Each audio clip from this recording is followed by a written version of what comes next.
let's talk about a myth that many proponents of Common Core will and have led many to believe. That's, the myth is that Common Core state standards are state-led. Indeed, they are not. Let's study a little bit of the history of Common Core. It began with the meeting in 2008 of the National Governors Association, the NGA, and the Hunt Institute. At that meeting, they decided that there was a need for national standards. So they called upon a group to put together a set of national standards. So at that point, the National Governors Association, the NGA, and the Council of Chief State School Officers, the CCSSO, and Achieve, Inc. were put together to develop a paper that came to be known as Benchmarking Success. Benchmarking Success, not surprisingly, called for a set of national standards.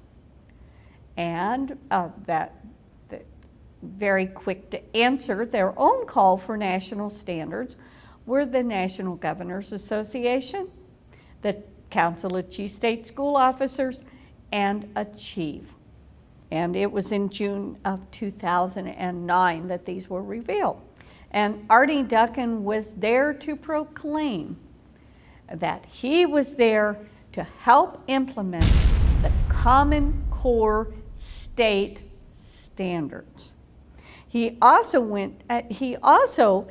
said at that time that the interest in national standards, or the Common Core state standards, began with a Gates Foundation funding of 15 individuals and 2 former governors.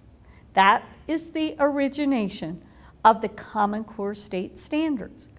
The scary statement that Arne Duncan made at that same meeting was the fact that he said that the rights of the states to educate their young came from the federal government.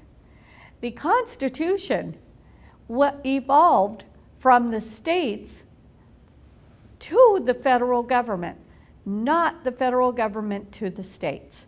This in no way indicates a state-led program.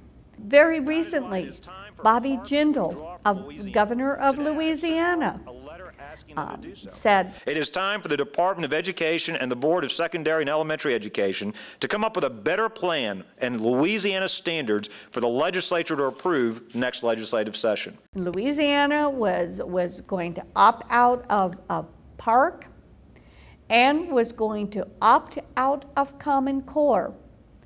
One of the reasons that he cited was the fact that the proponents, surprise, surprise, did not tell the truth about the federal intrusion into the education of students.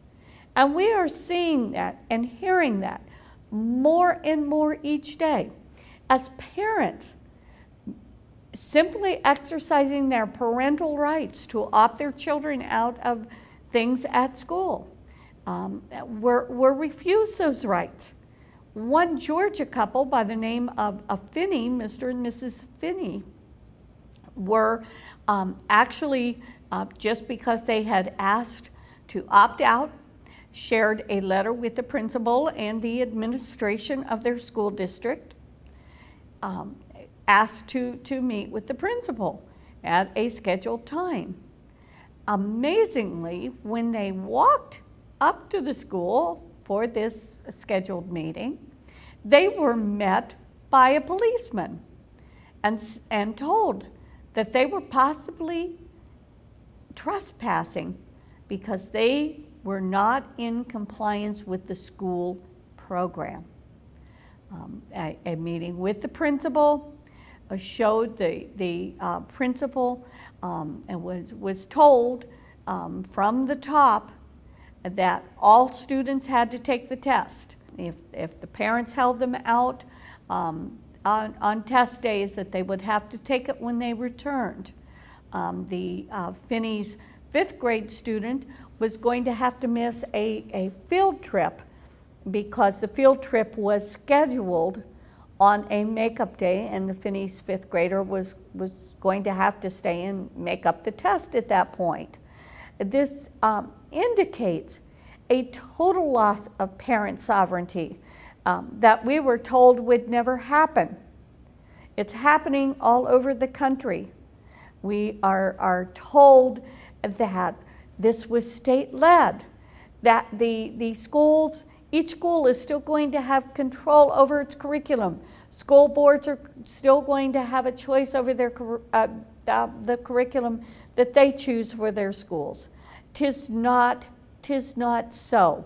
The local school boards are only offered, in most cases, a very select few books, and many of them now are coming from the Pearson Publishing Company that has taken over and desires to take over the book market.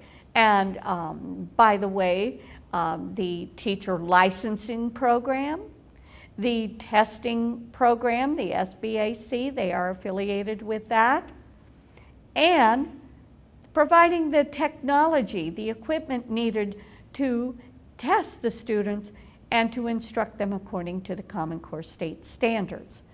This, by any definition, cannot be considered state-led.